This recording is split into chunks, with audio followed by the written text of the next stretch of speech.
பாருங்கள், நீதிமொழிகளின் புஸ்தகம் 9ஆம் அதிகாரம் 17ஆம் வசனம் சொல்லுகிறது, மதியீனனை நோக்கி திருட்டு தண்ணீர் தித்திக்கும், அந்தரங்கத்தில் புசிக்கும் அப்பம் இன்பமாயிருக்கும் என்றும் சொல்லி கூப்பிடுகிறாள். பிரியமான தேவனுடைய பிள்ளைகளே, இன்றைக்கு ஆவிக்குரிய வாழ்க்கையில் வாலிபர்கள், திருமணமானவர்கள், வயோதிபர்கள் என்று வித்தியாசம் இல்லாமல் அவர்களுக்குள்ளே ஒரு திருட்டுத்தனம் காணப்படுகிறது. என்ன திருட்டுத்தனம் என்று சொன்னால், அந்தரங்க பாவ காரியங்களை குறித்ததான ஒரு திருட்டுத்தனம். பிரியமான தேவனுடைய பிள்ளைகளே, வெளியரங்கமாக பார்க்கும் பொழுது நல்லவர்களைப் போல காணப்படுகிற பலர் அந்தரங்கத்தில் மகா கேடான அயோக்கியர்களாக இருக்கிறத பார்க்க முடிகிறது. ஒரு விசை நான் இருக்கிற நாசரேத்து பட்டணத்தினுடைய கிழக்கு பகுதியில் பார்த்தீங்கன்னா, செம்மண் தேரி என்று சொல்லுவாங்க. அதாவது பனங்காடு, ராளி கொலைகள் நிறைந்த, கொல்லா மரங்கள் நிறைந்த, ஒரு ரெட் சாயில் நிறைந்த ஒரு பகுதி காணப்படுது. அநேக பரிசுத்தவான்கள் அந்த தேரி காட்டுக்குள்ளே சென்று ஜெபிக்கிறது வழக்கம். நானும் ஆரம்ப நாட்கள் அந்த பகுதியில் சென்று ஜெபித்திருக்கிறேன். ஒரு விசை நான் அங்கே ஜெபித்து விட்டு வரும்பொழுது அந்த காட்டுக்கு அதிகாரி என்ன சொல்லுவாங்க, வாட்சர்னு சொல்லுவாங்க பார்த்தீங்களா, ஆமாம், ஃபாரஸ்ட் ஆஃபீஸர், அவர் ஒரு பைக்கில் வந்துட்டு என்னைய அப்படி கை காட்டுறார்.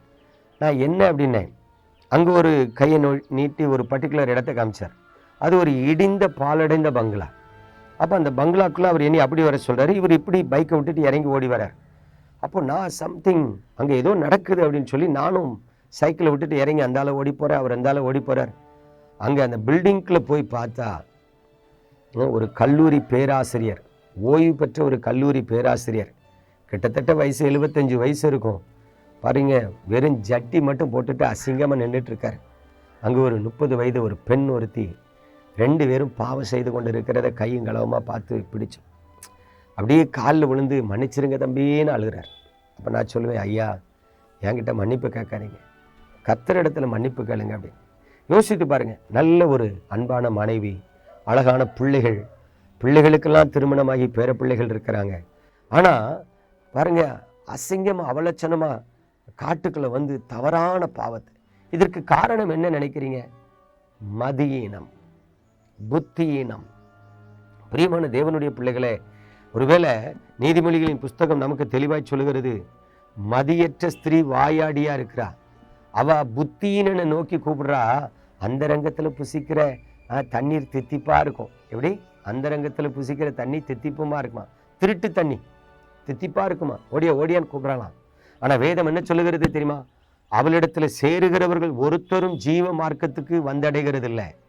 அநேகர் அவளிடத்தில் போனவர்கள் மரணித்திருக்கிறார்கள், பாதாள கட்டுகளுக்குள்ளே விழுந்திருக்கிறார்கள் என்று வேதம் சொல்லுகிறது.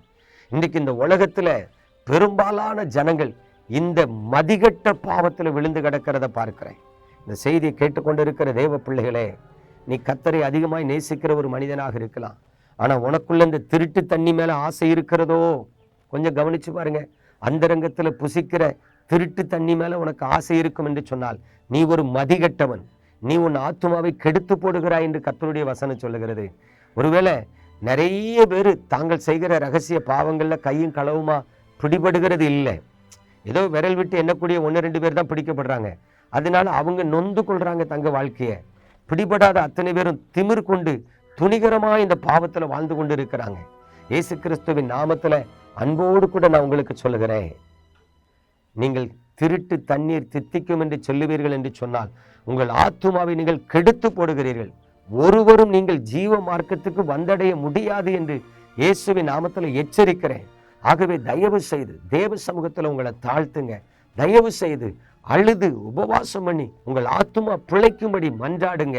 தயவு செய்து அப்படிப்பட்ட மதியற்ற ஸ்திரீக்கு நீங்கள் செவி கொடுக்காதபடி அவளை விட்டு உங்கள் வழிகளை திருப்புங்க. அப்பொழுது நீங்கள் பிழைத்திருப்பீர்கள். பிரியமானவர்களே, நீங்கள் ஏன் புத்தியினராய் மதிகட்டவர்களாய் இருக்க வேண்டும்?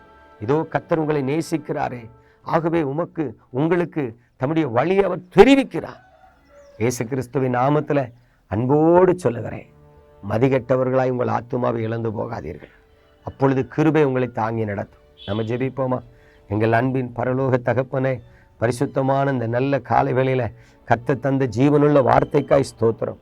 உடைய வார்த்தை கொண்டு உமது பிள்ளைகளோடு பேசினீரே. இந்த வார்த்தைக்கு செவி கொடுக்கிற நல்ல இருதயத்தை நீர் உமது பிள்ளைகளுக்கு கொடுப்பீராக. உங்கள் பரிசுத்த நாமத்தை மகிமைப்படுத்துவீராக. உம்முடைய உன்னதமான வழிகளில் நடந்து உத்தமமாய் வாழ்ந்து தங்களை காத்து கொள்ளுகிற பாக்கியத்தை உமது பிள்ளைகளுக்கு தந்திரள வேண்டுமாய் இயேசு கிறிஸ்துவின் பரிசுத்த நாமத்தில் ஜெபிக்கிறேன். ஜெபம் கேளும் எங்கள் ஜீவனுள்ள பரம தகப்பனே. ஆமென்.